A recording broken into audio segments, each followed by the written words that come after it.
Swayam Prabha. Digital India. Educated India.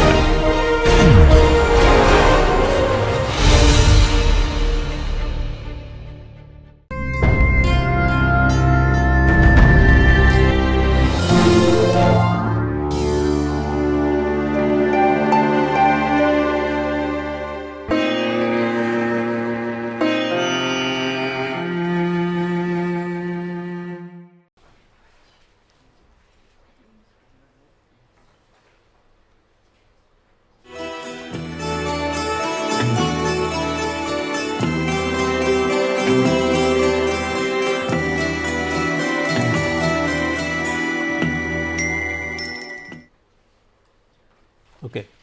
So, I think the topic says again effect of nitrogen, special effects, specialty reactions due to the presence of nitrogen. When I say nitrogen, it is synonymous with other heterocycles, but our reference is nitrogen in heterocyclic chemistry. Okay. And today we take up a special topic, that is VNS. I think I told you before, it is vicarious nucleophilic substitutions. Many of you have actually read this type of reactions, but it has never been categorized as vicarious substitution reactions. Like many of these Sanger's reagent, right? Sanger's reagent is 2,4-dinitro fluoro. Okay.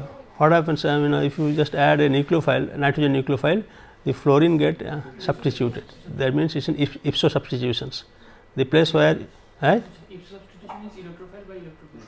This is nucleophilic substitution. Yes, this, yes, ipso, in the sense that the position where the living group is occupied, that is being substituted. That's a typical one, right? That means if you have a substituent ortho or para to the nitrogen, then that's nicely substituted.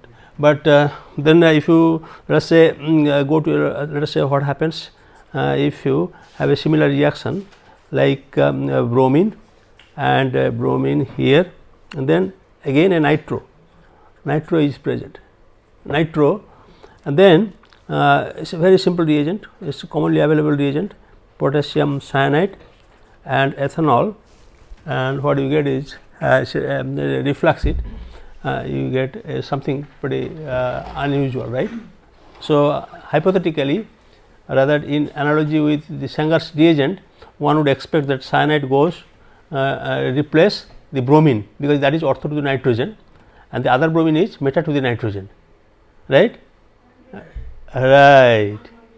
So, in fact, many people outside Bengal do not know actually. Sorry, actually I should not record this. Any case, you have to edit it. I think at one point we will edit it. Okay. Any case, so what is the product then? The product is a nice product. Actually, often we forget. So it is this, or you can say actually, or just reverse it. Basically, that means the carboxylic acid is getting introduced into the nitro group. Krishna, did you know this reaction before? That's what I thought. Okay. Any case, so this is a kind of reaction called vicarious substitution. It's very unusual. That's it. So, but it has no heterocycle here. So, if you look at, we will have more examples. Actually, in another class, we will have only examples on vicarious substitution. What you will see, for let us look at a reaction. This is actually developed by a Polish scientist. What he does, he takes a nitro substituted compounds, be it an aromatic, be it an simple heterocycle. Okay, in this case, it is a nitrofuran. What one would expect out of nitrofuran, basically some electrophilic substitution, nucleophilic substitution reactions, traditional ones. But if you have a nucleophile like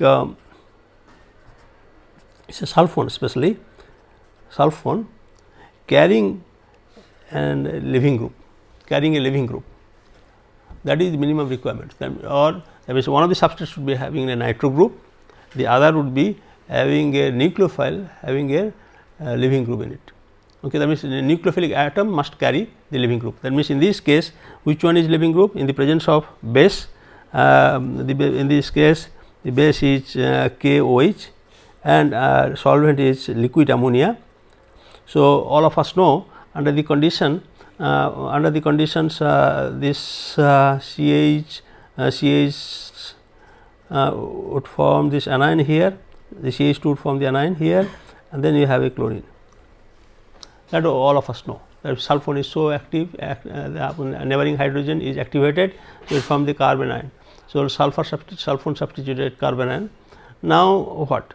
Now, I mean, so obviously it look for an electrophilic center, and in the nitrofuran in this case this you have, I mean, so many, if you just look at the resonance, this 1, 2, 3 position is electrophilic. Then if you further delocalize the double bond, the number 5 also would be nucleophilic, but in this particular example the reaction has taken place at the 3 position. Okay. So, and the product here, I think you can make out the product product here in this case is a very nice reactions. So, ortho substituted nitro compound, and between the two groups sulfone and chlorine is expelled. Okay. So, I think I do not have to write the mechanism, or do I have to? Basically addition elimination taking place at a neighboring place. That means the intermediate would look like a carbon ion here, then CH2 SO2 pH CH and then Cl. What next? What next? In this case, one can quickly write that probably the reactions also in equilibrium is having an anion are here. The anion is shifted, then you have to have SO2 pH. So, that means this is basically equilibrium. So, at some point you will have some amount of anion here at the neighboring carbon. So, then one can quickly see that elimination taking place, and obviously the counter anion of the stronger acid would be between the sulfonic acid and HCl. HCl is more acidic, corresponding group is more better leaving group. So, as a result, so what you will find, so at one point these are all should be bracketed, and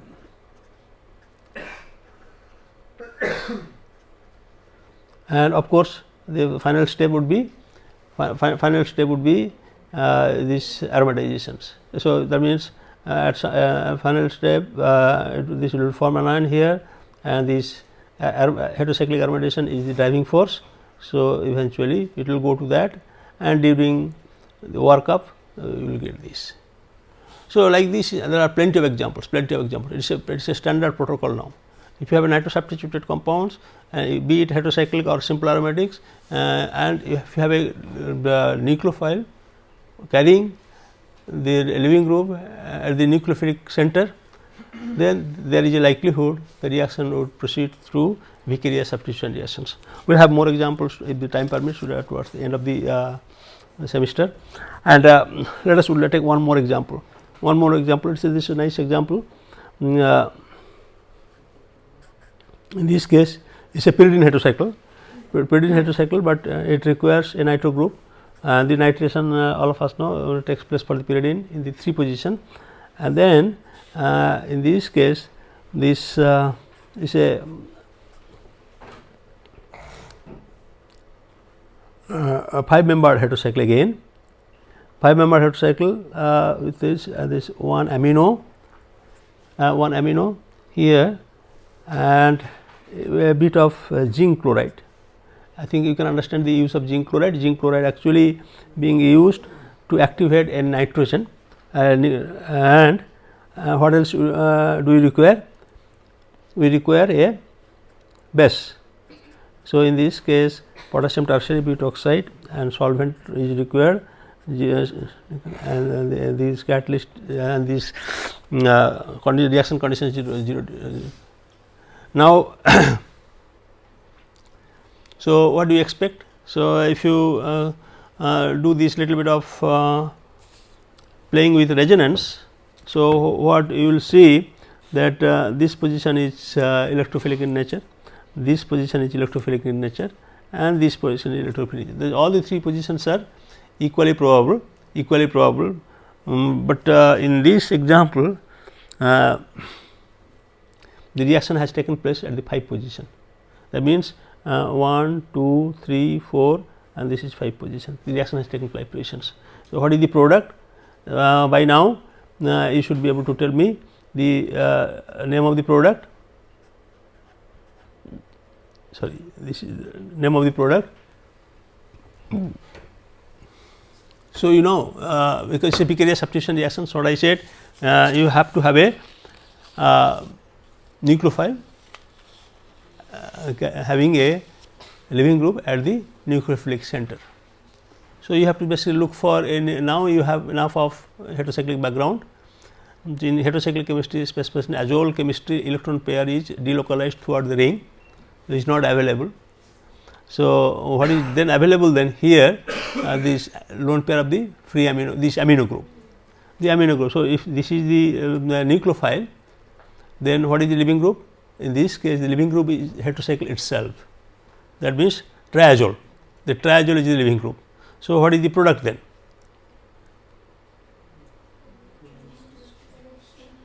Product is good, very good, that is it. That is it. That means, it is a nice way of, you see, it is a very good way of amination. Nucleophilic amination, so I mean all of us know hydrogenations means hydrogen addition, but I mean, but normally amine NH2 group by nucleophilic addition is very rare. This in this case it is so easy, one can do it without it. Okay. So,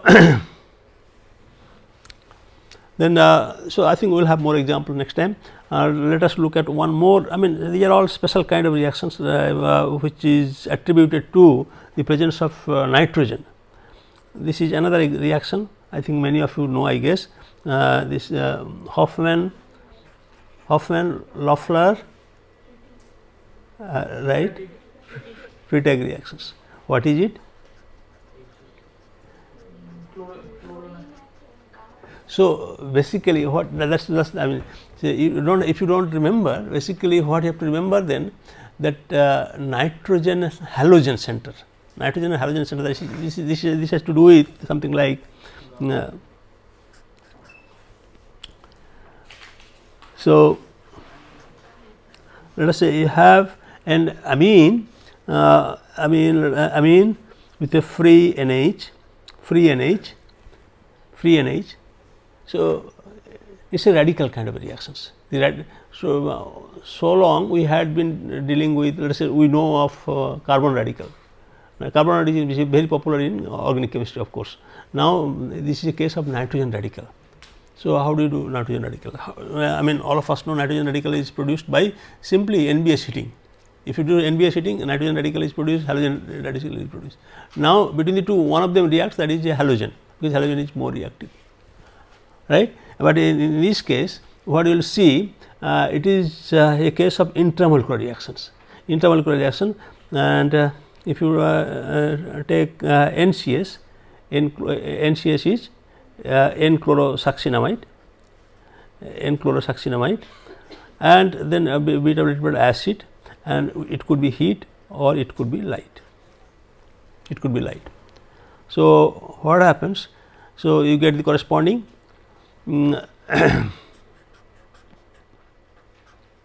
so this nitrogen is protected, so what do you get? First NH nitrogen is replaced by NCS, right, and then you have an ammonium salt, chloroammonium salt, which goes to this this radical, cation radical, this cation radical here, R and R. What next? proton abstractions in for photochemistry is typically, I think you all know by now. I mean, very few cases you will have exceptions. It will form either a 5-member ring or a 6-member ring. That's it. This is a typical guideline in organic photochemistry. If you are thinking of intramolecular reaction, okay, just 5 and 4. Sorry, 5 and 6. Sorry, I'm sorry, 5 and 6. So, let us say then if a radical here, then 1, 2, 3, 4, 5.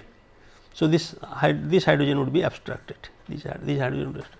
1, 2, 3, 4, 5, 6. So,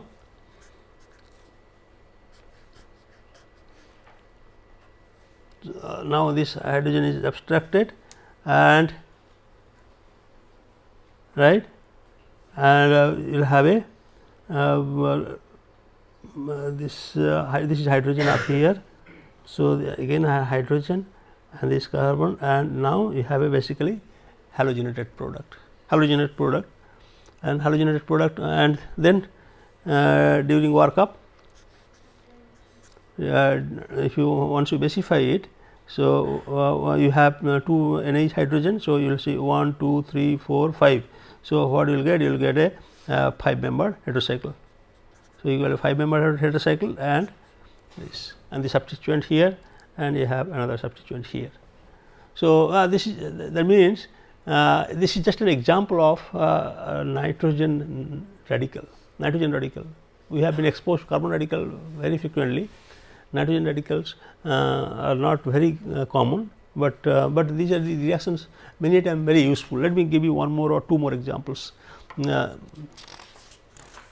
Like say many of you know many of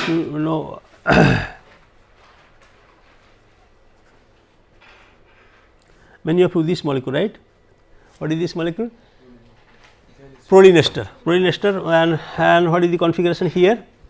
This hydrogen. So, hydrogen, this is S, right. How do you synthesize this? Often we do not synthesize, we do not talk about the proline synthesis, but how to get the synthesis done for this? Obviously, you have to have a starting metal which is quite easy, but than the reaction as usual. So, I mean just if you look at the use of Hofmann, the Loeffler reaction, the starting metal should be the corresponding the starting metal should be corresponding this amino ester. This ester here is NH2 and this hydrogen, and that is it. So, it is simple. So simple. I do not have the yield of this reaction here, but what you do, of course, this is important. The protonation is important. Once you do a protonation, the reactions actually undergoes protonated nitrogen under this condition. Then halogenation takes place. Actually, halogenation is the halogenated compound is little unstable. N chloro compounds are little unstable, very unstable. So, you protonate that, stabilize that. Then you do the radical reactions, and then you follow the rest of the reactions. So, you get a 5-member heterocycle, 5-member heterocycles. And another special case maybe let us say there is another special.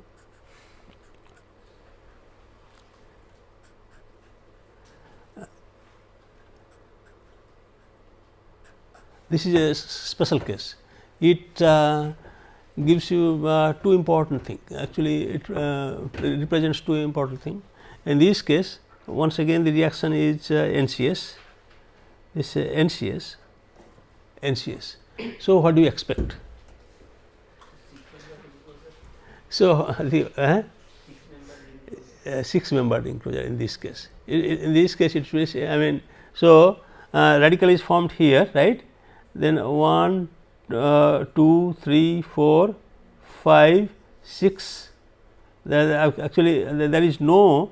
I mean, there is no actually 6th atom hydrogen. So, you have a hydrogen and the 6th carbon means 7. That means it will form a 7-membered ring.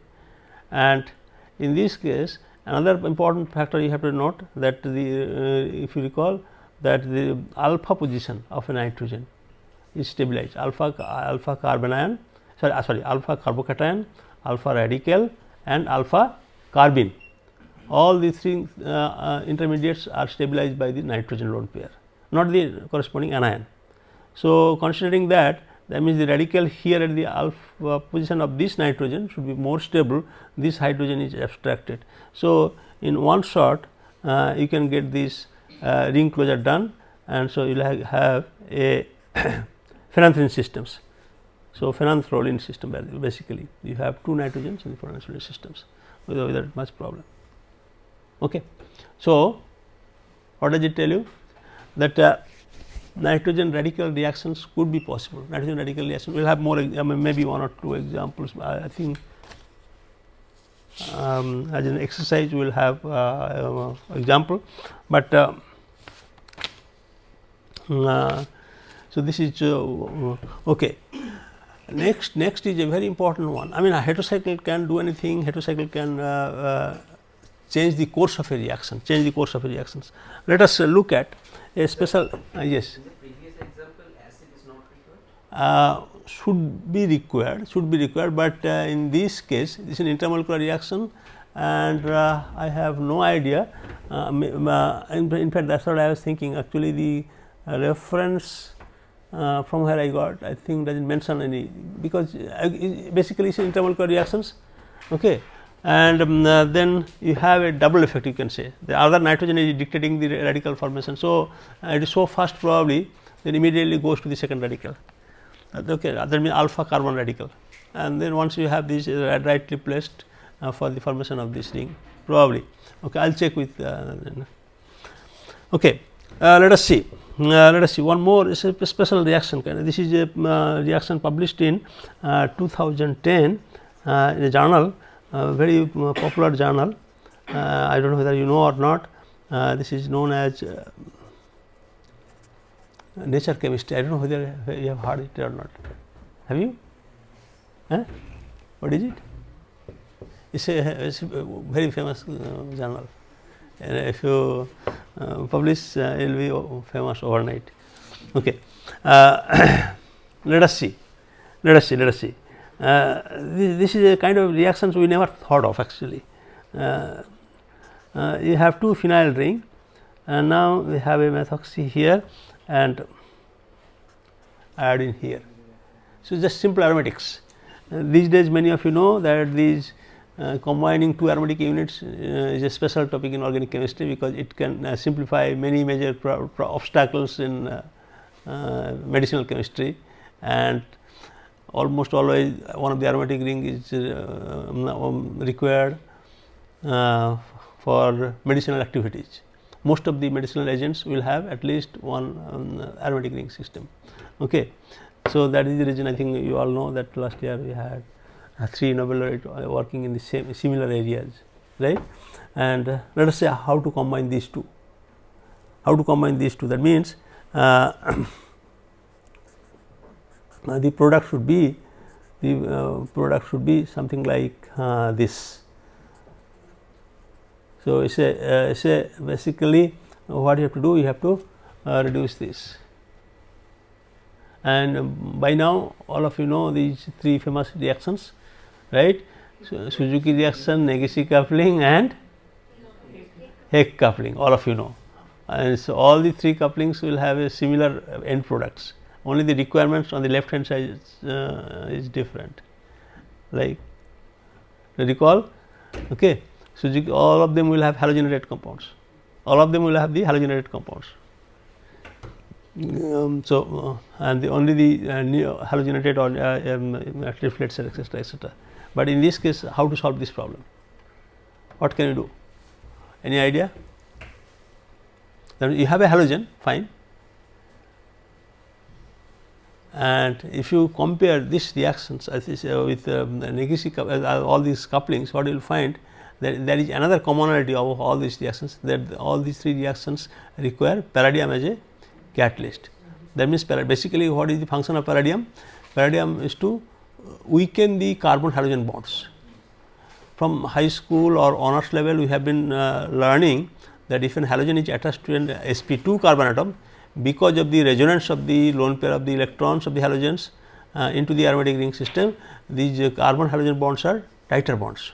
I mean not weak bonds. So, somehow you have to make these halogen carbon bonds weak, and that is possible by insertion of palladium into those bonds. Okay. So, that is one of the first requirements of any kind of coupling reactions. Okay. And so, in this case how do you do it? There is another way, I mean okay, but at the same time you have to have a nucleophile. So, that means once the carbon halogen bond is weakened, that means that becomes electrophile, okay, electrophilic bond. So, what should be the nucleophilic bond then? In the coupling reactions, in case of Heck, which one is the nucleophile? Olefin. In the Suzuki, it is the boronate.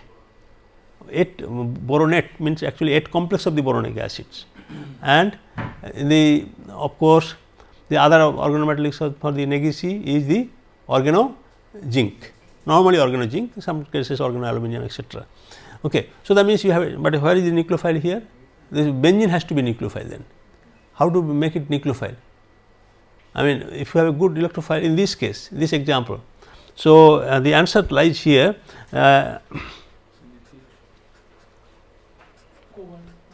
No, what do you do? This is, I mean, I don't know, this is something really peculiar though, this 110 phenanthrolene.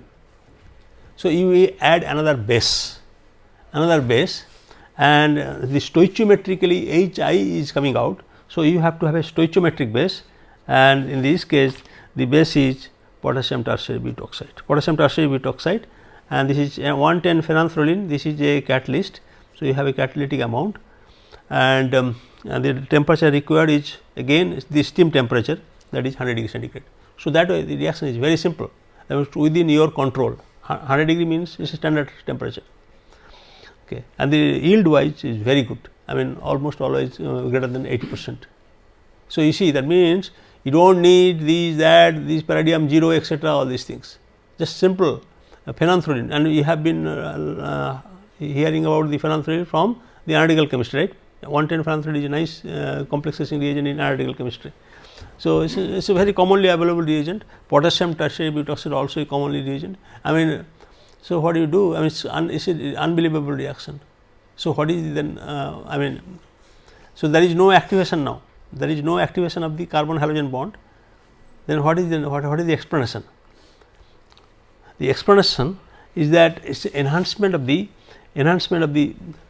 basic property of potassium tertiary butoxide. So, you had a base potassium tertiary butoxide, you are enhancing the basicity of the base, that is potassium tertiary, by using another heterocyclic base, and the explanation that has been given is like this. So, you have a phenanthrene nucleus, nitrogen, and apparently it complexes with potassium tertiary butoxide. Potassium first get complexes with complexed with phenanthrene nitrogen, and so obviously this is plus, this is minus, and assumed to be they have weak interaction there, and then you have benzene hydrogen as if so.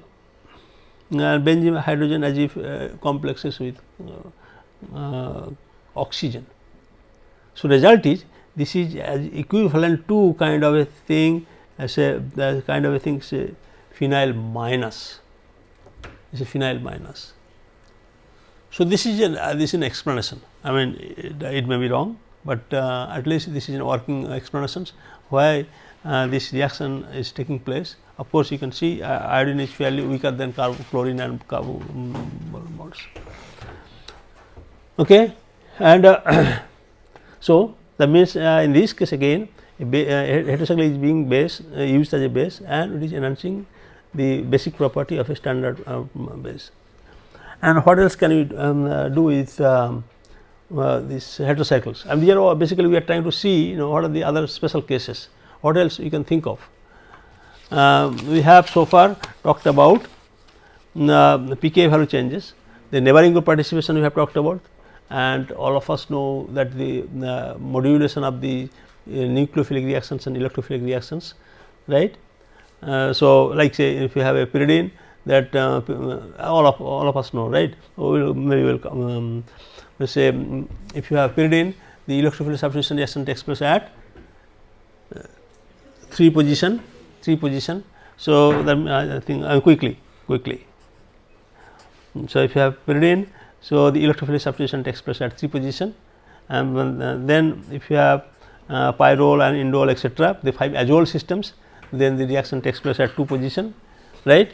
And then if you have indole, let us say 5 and 6 fused together, so it is the 3 position, right, 3 position. So, all of us know that. So, that means because of the nitrogen, the positions of the electrophilic and nucleophilic centers change. Okay.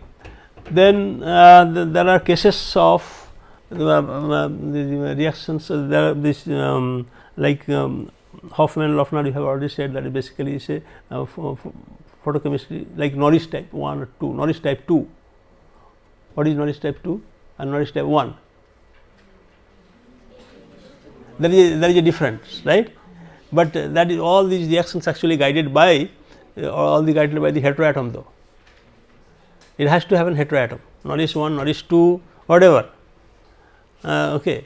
You need a carbonyl group. In one case the alpha bond is broken, the other case beta bond is broken. The beta bond is broken due to this. Okay. Like we had done a reaction. So, these are all the effects of the heteroatoms. We had done a reaction of this kind, and in our rooftop, sorry, this is not okay. You take this,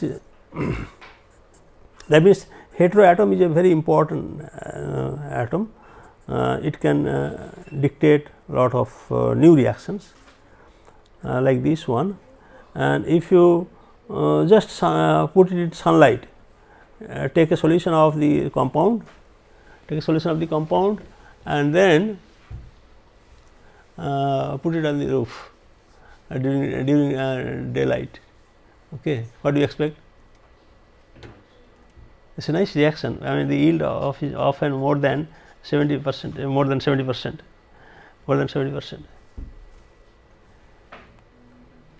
Okay.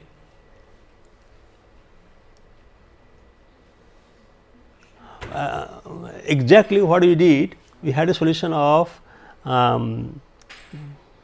chloroform solution of this material in a test tube, and the test tube was covered with a piece of cotton plug, and the whole test tube was put in a beaker, and it was left in the roof.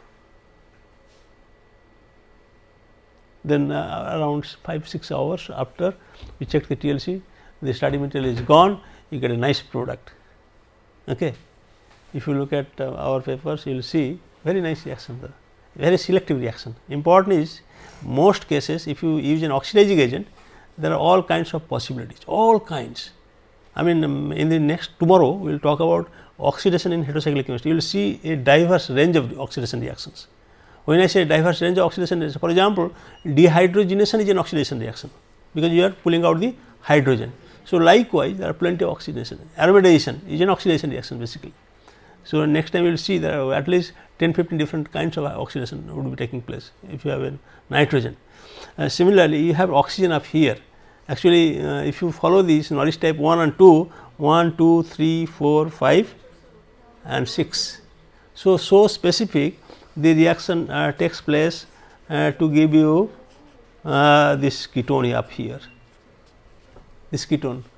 Actually, you get the hydroperoxide, this oxygen, this aerial oxygen probably gets converted into this well, it is difficult to comment. Many times of course, this regular oxygen is sensitized to singlet oxygen, right, singlet oxygen.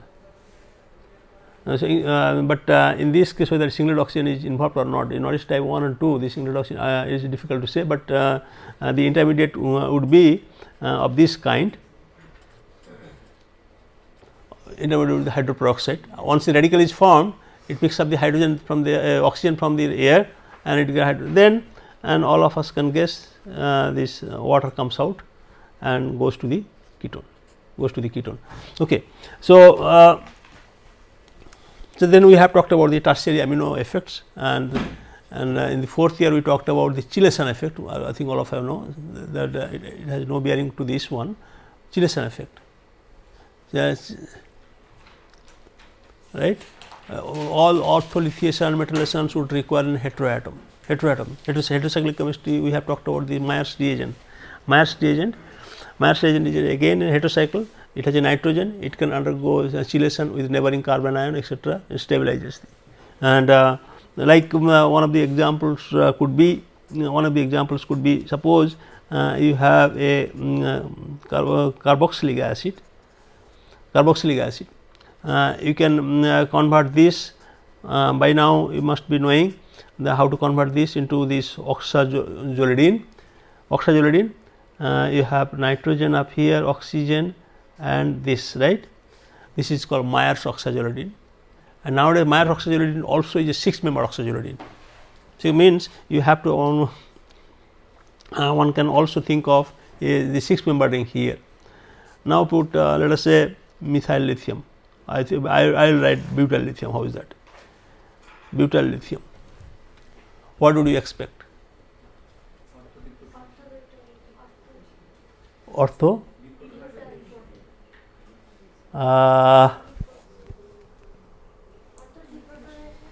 Possible. Yes, this is in case of naphthalene, actually it is not. So there is a so another possibility is there. That means this is now basically a kind of Schiff's base, and that means it's an electrophile. Actually, in this case, what do you expect? Just de-aromatization taking place. So it's a de-aromatization taking place. So you will get a de-aromatization done. That means only partially de-aromatization would take place. Simply because you can guess, because had it been a benzene, you would have expected ortholithiation like what you said, but it is not a benzene case, naphthalene case. Naphthalene case, how do you differentiate naphthalene and benzene in terms of principle? Less, louder, resonance energy less. So de-aromatization is easier. That's why if you are following my work, or rather our work, you will see most cases we try to de-aromatize the naphthalene part, simply because it is easier to do. Let us say many of you know these coupling reactions, bi-aryl coupling, oxidative coupling. Oxidative coupling you must have heard, right? You take butyl-naphthol, add ferric chloride, what do you get? Binol. But why not the phenol? So if that is actually the phenol coupling, oxidative coupling is tougher because of the aromatic. So here in this case, this possibility is is there, and what you get is a partial de-aromatizations, and this sort of de-aromatization is tougher again. One of the ways to de-aromatize this molecule is what? Birch reduction.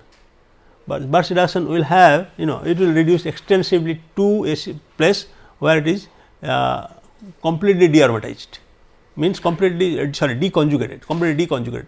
Eventually in Birch reduction you will have a product with a single double bond. For example, if you do a Birch reduction with naphthalene, so I think this is a nice get question. What is the product? So 1,4-dihydro. Not 1,4 is this.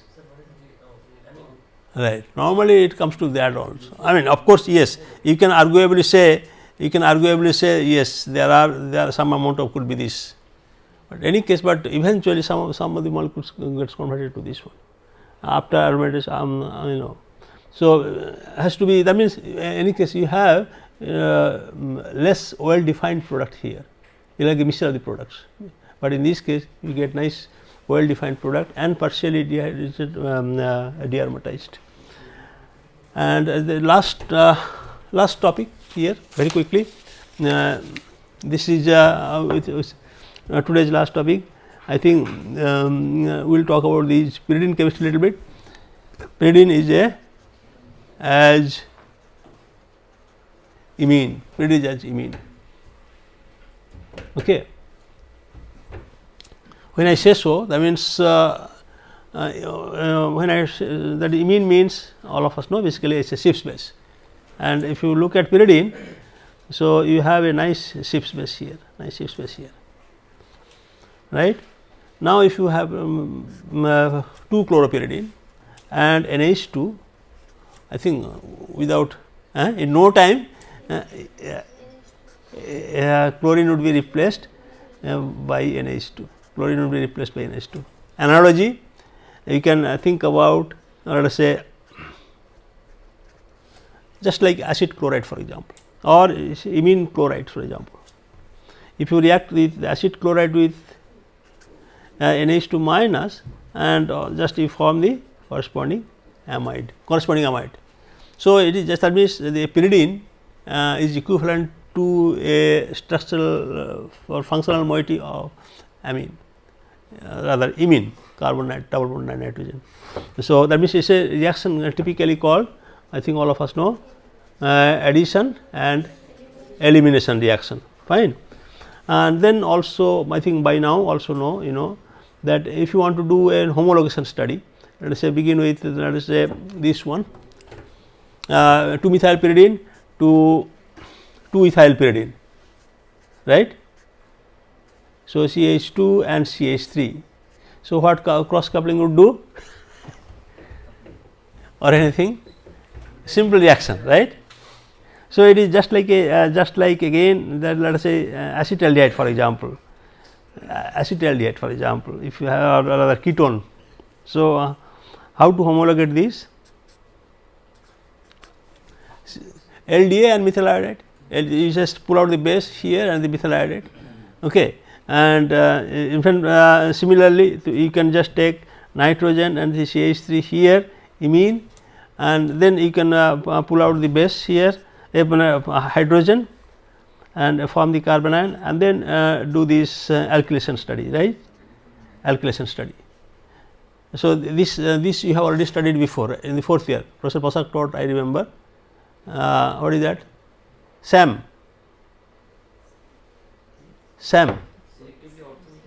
No. I think SAM. RAM-SAM, right, now I remember. Professor Nanda is teaching right now. Oh, okay. Last class is okay. So, what it is?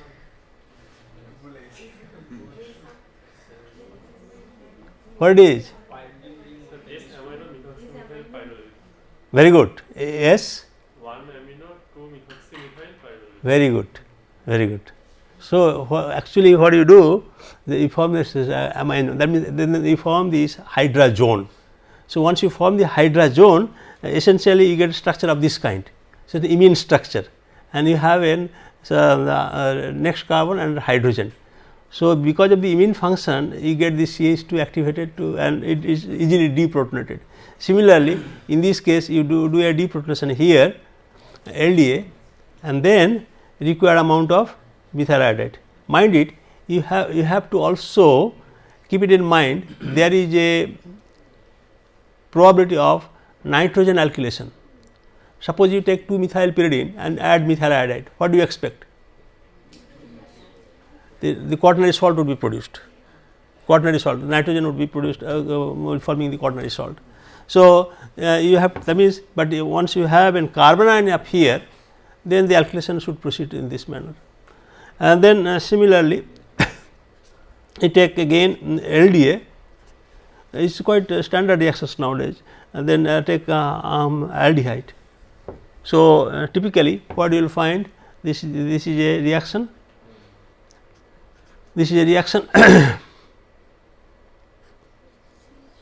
OH and R. So, what is this reaction? So, we can say aldol reaction. It is very similar to these aldol reactions. Okay. And what else do you expect? That means, to prove that pyridine is an imine, there are other reactions on, like if you let us say react these vinyl pyridine and and then add let us say R2NH. Let me say now no catalyst, nothing. That means both are now nucleophilic. Amination to the double bond, right? Perfectly all right. Amination to the double. That means it's a sort of Michael addition kind of things. So what you will see is R and Michael addition. Okay. Similarly, you just take dimethyl malonate. What you will find Michael addition again. So, Michael addition again, Michael addition will be taking place, and so that means all these indications, all these reactivity profiles are in analogy with the imines or equivalent to a carbonyl group, basically it's in a carbonyl group. And last example today. Last example is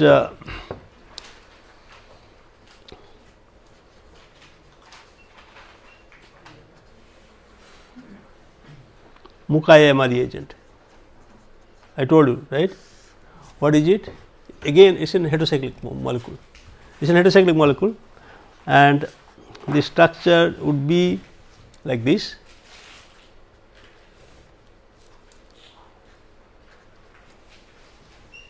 Two chloro, that means it is just like an acid chloride, and it is a quaternary salt, and the counter ion is this one. So, 2 iodo, 1 methyl pyridinium iodide. What is the use?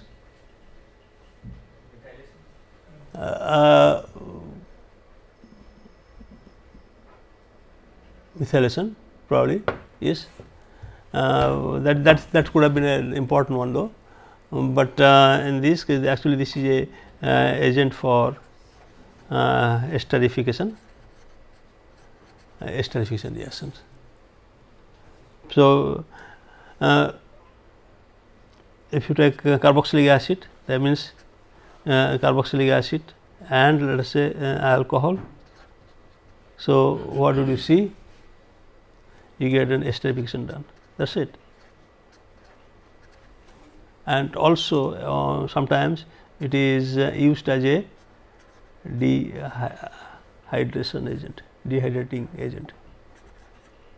Basically it picks up water, okay.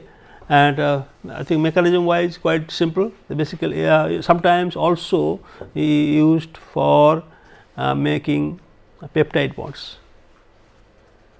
Sometimes there is also in peptide bond. Rukibuddin will write a term paper on this. So, essentially it is equivalent to DCC.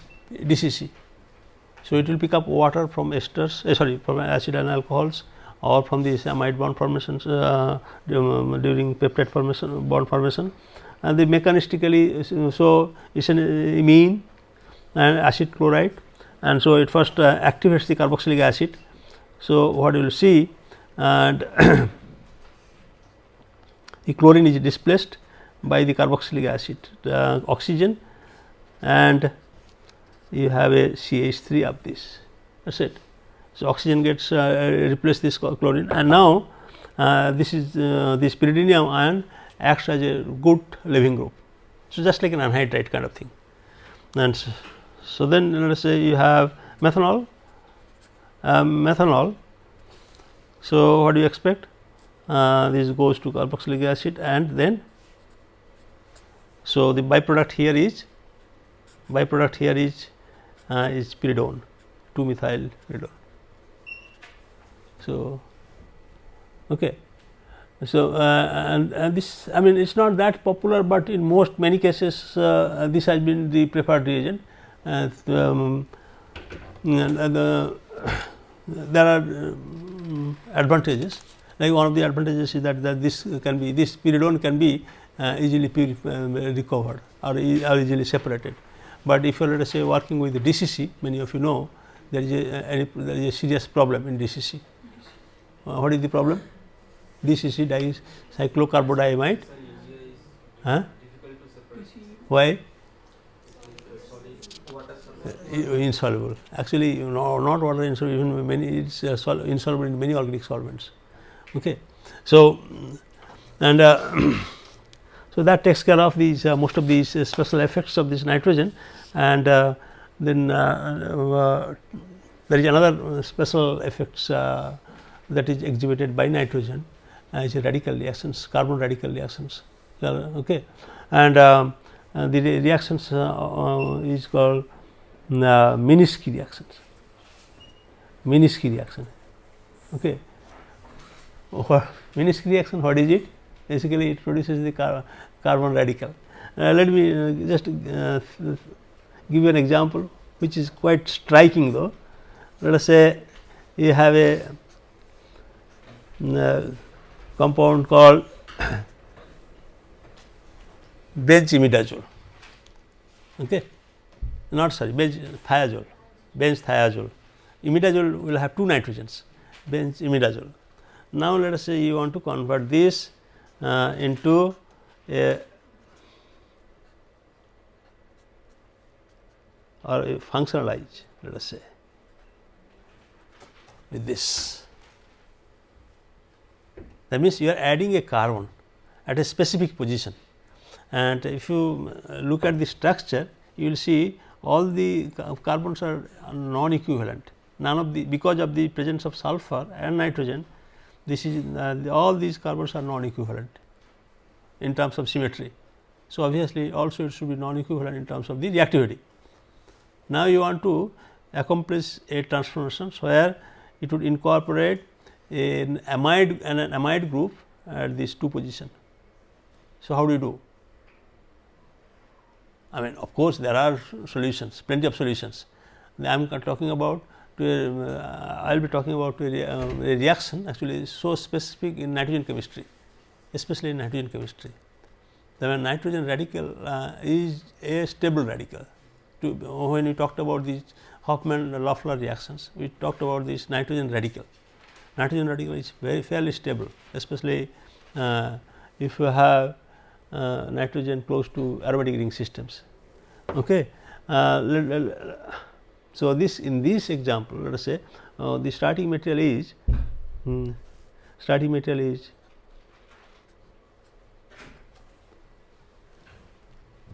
is it. So, formamide, very easy starting material, very cheap starting material. How to couple them? If you look at basically, I mean, if you take an atom counting or do an atom counting, what you will find that you have to remove 2 hydrogen, which is equivalent to an oxidation reaction. Okay. So, you have to use an oxidizing agent, and oxidizing agent means you have to look for the chemicals arising out of the right top corner of the periodic table. Okay. So, oxygen or the metal oxidants or metal oxidant, and the commonest oxidizing agent is oxygen, ozone, hydrogen peroxide, oxygen containing materials, right, and hydrogen peroxide is one of the commonest one, but in this case this is tertiary butyl hydroperoxide, simply because they are more hydrogen peroxide is water soluble. Tertiary butyl hydroperoxide is even soluble also in benzene. In fact, the reagents also is commercially available in benzene solution. Have you seen? No. Benzene solution. Okay. And then, but that is not enough, you have to activate it. How do you do it? What is that? Oh no, you all know now. How to decompose hydrogen peroxide? No.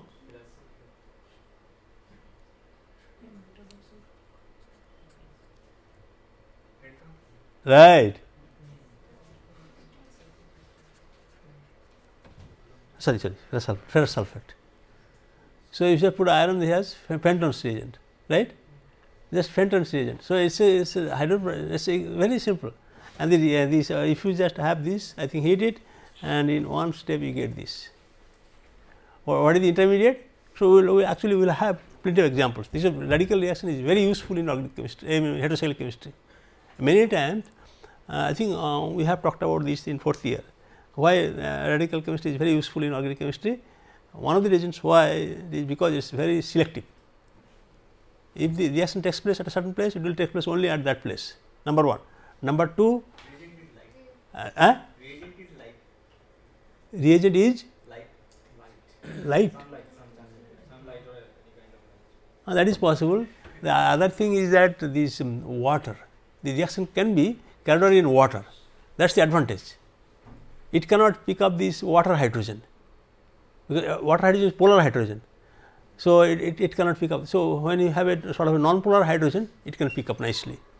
Okay, that is the another advantage. Second advantage, third advantage, radical chemistry, quick.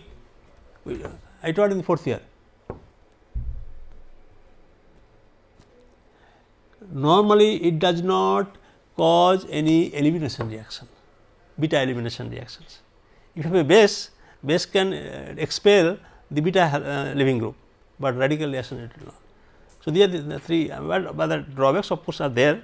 So, you see, and in this case what is happening, a radical is being produced at the carbon center, and you have a neighboring nitrogen, probably that also this both oxygen and nitrogen probably oxygen and nitrogen probably stabilizing the radical, probably, I am not sure. Okay. And there is also a terminology used also, if a radical is both stabilized by electron withdrawing groups and electron donating groups. So, what is the name? Very good, captodative effects, possibly that. And then once it adds to the thiazole system, so what you will find, so if the radical is stabilized, then you have